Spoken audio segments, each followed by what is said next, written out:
Welcome back to another technical deep dive here in the debug zone. Today we're tackling a big question and breaking it down with insights from other users. Hopefully this clears up some misconceptions and helps you get the answer you need. So buckle up, stay a little curious, and let's jump right in.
And that's a wrap.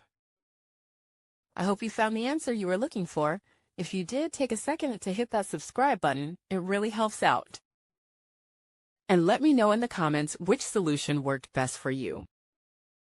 See you next time in the debug zone.